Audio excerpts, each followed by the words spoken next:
법은 너무 어렵다. 그리고 너무 복잡하다.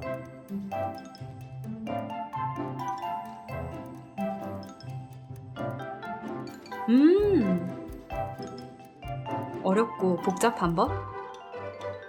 저 이명진 변호사가 간단하게 풀어드림.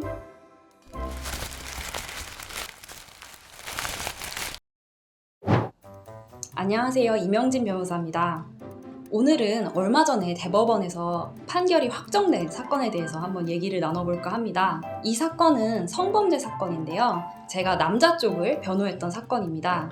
제가 이 사건을 수사 단계부터 1심, 2심, 3심을 모두 맡아서 진행을 했어요. 그래서 3년이 넘는 시간이 걸렸고, 그만큼 어떻게 사건이 진행이 됐는지, 그리고 이 사건에 있어서 어떻게 무죄를 받을 수 있었는지에 대해서 얘기를 해보도록 하겠습니다. 다만 이 사건 내용이 좀 길다 보니까 1부와 2부로 나눠서 이번 편은 1심에서 유죄가 나왔던 판결에 대해서 이야기해 보도록 하겠습니다.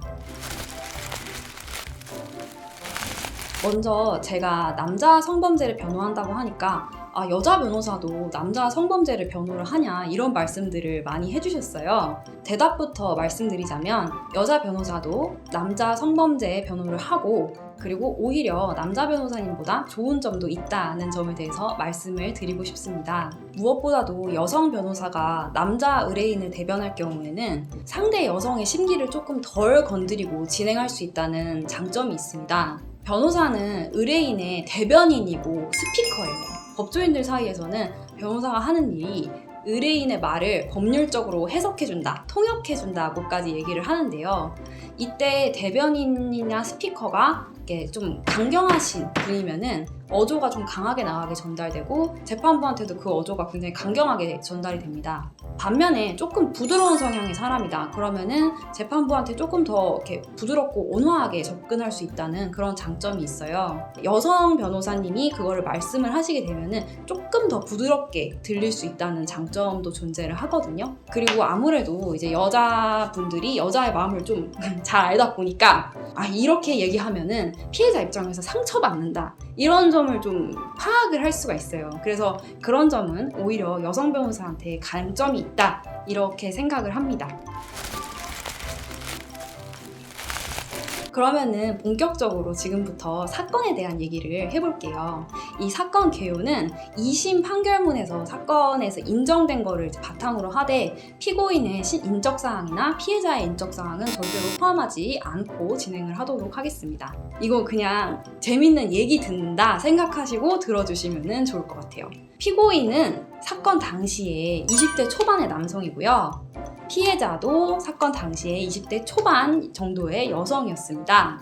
근데 이제 두 사람이 1년 정도 교제를 한 적이 있었어요. 정확한 일수는 한 200일 정도 이제 사귀었다고 그러는데, 이제 교제를 한 다음에 한번 헤어졌다가 다시 사귀었다가 그리고 또 헤어진 그런 사이였습니다. 근데 또 두 사람은 헤어진 다음에도 좀 좋은 관계를 유지를 했었나 봐요. 그리고 헤어진 이후에도 서로 둘만 벚꽃을 보러 가기도 하고, 이 정도의 어느 정도 감정이 좀 남아있는 상태였던 것으로 보입니다. 그리고 이제 사건 당일로 갈 텐데요. 사건 당일은 두 사람이 헤어진 때로부터 한 2년 정도 후였습니다. 당시에 피고인은 남자 동창을 만나서 놀고 있었어요. 갑자기 이제 피해자 여성분께 전화를 해가지고 나 지금 그 피고인이랑 같이 있는데 나와라, 이렇게 전화를 한 거예요. 그런데 피해자도 거기에 피고인이랑 같이 있다고? 갈게, 이렇게 얘기를 해서 오게 됐어요. 당시 시간이 저녁 한 8시 정도였던 것 같아요. 그리고 그 당시에는 코로나19로 한창 사회적 거리두기를 하고 있었을 때여가지고 밤 10시가 넘으면 들어갈 수 있는 데가 아예 없었어요.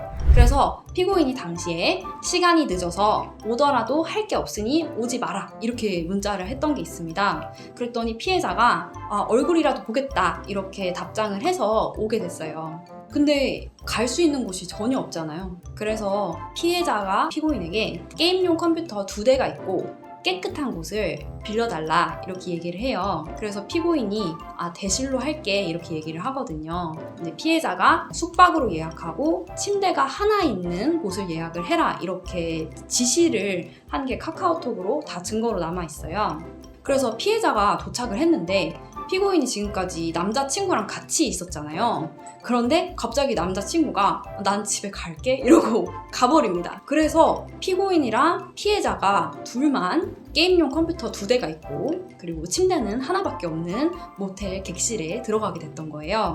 그래서 둘이 들어가서 새벽 12시 한 30분경까지 재밌게 게임을 했어요. 그런 다음에 새벽 1시부터 새벽 3시 50분까지 객실 내에서 대화를 하면서 소주 2병하고 떡볶이랑 과자들을 먹었습니다. 그런데 그 도중에 피해자가 자기 입술에 보톡스를 넣었는데 만져봐라 해서 피고인이 피해자 입술을 만지기도 하고 좀 나름 분위기가 좋아졌습니다. 피해자가 이제 새벽 4시쯤 되니까 졸리잖아요. 그래서 난 자겠다 하면서 침대 위에 누웠고 피고인도 같이 침대 위에 누웠어요. 그래서 피고인이 같이 놀아줘 이렇게 좀 했는데 피해자가 됐어 귀찮아 이렇게 하고 잠에 들었고 피고인도 잠에 들었습니다. 그러고 나서 있었던 사실을 그 중간에 이제 어떤 사실이 있었는지는 판결문에서 이제 밝힐 것이고요. 피해자가 아침 7시 6분에 객실 화장실에서 휴대전화로 같이 술을 먹고 잠이 들었는데 팬티에 손을 넣어서 만지고 뒤척이면 그만할 줄 알았는데 계속해서 제가 화장실에 있어요. 지금 통화 힘든 상태예요. 라고 112 문자 신고를 합니다. 그리고 7시 6분에 신고를 했는데 경찰관이 현장에 도착한 시각이 7시 14분이에요. 그래서 우리나라 경찰 대단하다.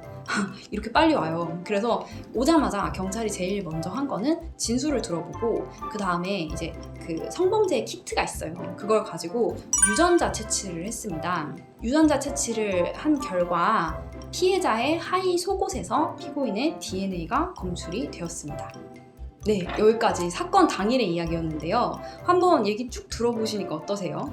저는 사실 좀 처음 듣자마자 좀 이건 석연치 않은 점이 있다 이런 생각을 했어요. 왜냐하면 언뜻 듣기에도 피해자랑 피고인이 원래 성관계를 하던 연인 사이였다는 점, 그리고 피해자가 먼저 모텔에 가자고 했다는 점, 그런데 강제추행이 된다고 이렇게 하면은 아무래도 의문을 갖는 분들이 많으실 것 같아요. 이게 강제추행이 아니고 준강제추행이라서 더 그렇습니다. 준강제추행은 사람의 심신상실 또는 한거 불능을 이용을 해서 추행을 한 자에게 강제추행의 예에 의해서 준강제추행죄로 처벌을 하는데요. 심신상실이나 한거 불능이라는 말이 좀 어려워서 그게 무슨 뜻인지에 대해서 판례를 통해서 한번 얘기를 해보도록 하겠습니다. 심신상실은 수면 중인 사람, 인사불성인 사람에게 주로 성립을 해요.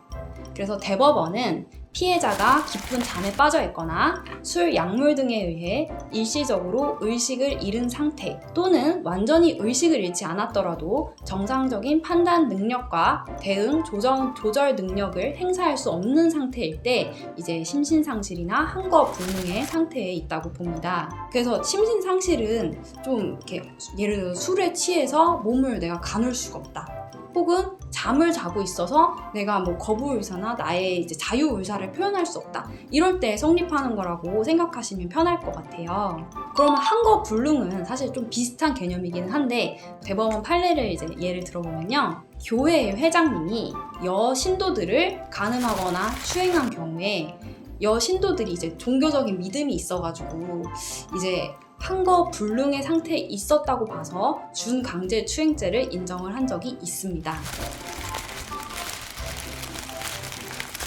네, 지금까지 준강제추행죄가 무엇인지에 대해서 한번 알아봤습니다. 그러면은 이 사건에서 준강제추행이 문제가 됐던 거는 피해자가 자고 있을 때 그 심신상실의 상태를 이용을 해서 피고인이 음부를 만졌기 때문에 이제 죄가 문제가 됐던 것이죠. 이 사건은 이제 검찰에서 이제 법원으로 기소를 해서 1심을 받게 되었는데요.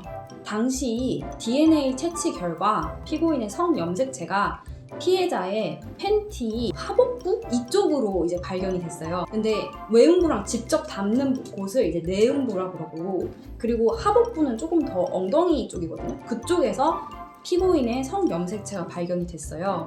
그리고 두 사람이 입술도 만지고 아까 좀 이렇게 스킨십을 했었잖아요. 그래서 입술하고 팔하고 이제 손가락 같은 데서 피고인의 염색체가 발견이 됐었습니다. 그런데 또 막상 음부 자체에서는 피고인의 유전자가 이제 발견이 되지가 않았었던 사건이에요. 이게 지금 그때 1심 판결문이에요. 그래서 여기다가 좀 띄워놓을 텐데 당시 피고인이 징역 8개월 그리고 2년간 집행유예 80시간의 성폭력 치료 강의 수강 명령을 받았습니다. 사실 이때도 일부 사실에 대해서는 무죄가 선고가 돼서 이 형량이었던 거예요. 보통 이 정도 형량 나오면 2년 집행유예다 이렇게 얘기를 하거든요. 일부 유죄 나오고 일부 무죄 나온 부분에 대해서 설명을 드릴게요. 당시에 이제 음부를 만졌다는 사실 자체는 1심 재판부에서는 인정을 한 거예요. 왜냐하면은 피해자의 일관된 증언도 있고 DNA가 어쨌든 팬티에서 검출이 됐잖아요. 그래서 이게 신빙성을 높인다고 봤어요. 그래서 1심 재판부에서는요, 피고인이 피해자가 잠이 들어있는 상태에서 피해자의 음부를 만지는 추행행위를 한 사실을 인정할 수 있다고 판단을 했어요. 그래서 피해자가 수사기관에서 조사를 받게 되거나 혹은 무고죄, 위증죄로 처벌을 받을 위험이 있는데도 이걸 감수하고 신고를 할 만한 뚜렷한 동기가 없고 그리고 감정 결과 피해자의 목덜미, 입술, 그리고 하의 속옷에서 피고인의 DNA가 검출이 되었다. 그렇기 때문에 피해자 진술에 신빙성을 더한다. 이렇게 해서 유죄가 나온 것이고요. 이 유죄 부분이 아까 집행유예 2년의 판결이 나오게 된 거죠. 그러면은 무죄 부분은 무엇일까요? 무죄의 판결이 난 부분은 이렇습니다. 피해자가 잠을 자다가 피고인이 만져서 깼잖아요. 본인이 깼다고 이제 얘기를 한단 말이에요. 혹시 내가 이제 깬 거를 들키면 더 할까봐 자는 척하고 있었다라고 얘기를 했죠. 이미 그때 깨어났기 때문에 나는 더 이상 심신상실의 상태에 있지 않은 거예요. 나는 깨어났고 너 하지 마. 너 왜 만지냐? 너 내 의사의 방에서 만지지 마. 이렇게 얘기를 할 수 있는데 그걸 안 했다는 거예요. 그때는 자유의사가 있었기 때문에 이 이후의 부분은 무죄가 나오고 이 전의 부분만 유죄가 나온 거예요. 잠 자고 있을 때. 그래서 이렇게 연속적인 행위에 대해서 전반부에 잠을 자고 있을 때는 유죄가 나오고 후반부에 잠에서 깨었을 때는 무죄가 나왔다는 것입니다. 일부라도 무죄가 나왔기 때문에 이 기세를 몰아서 2심에서는 전부 무죄로 한번 시도를 해보자 이렇게 얘기를 했던 기억이 있습니다. 그래서 1심 이후에 이제 항소를 하게 되었고 그 이후의 일은 이제 다음 2편에서 말씀을 드리도록 하겠습니다. 그러면은 다음 시간에는 중강제추행 무죄편으로 돌아오도록 하겠습니다. 지금까지 변호사 이명진이었습니다. 감사합니다.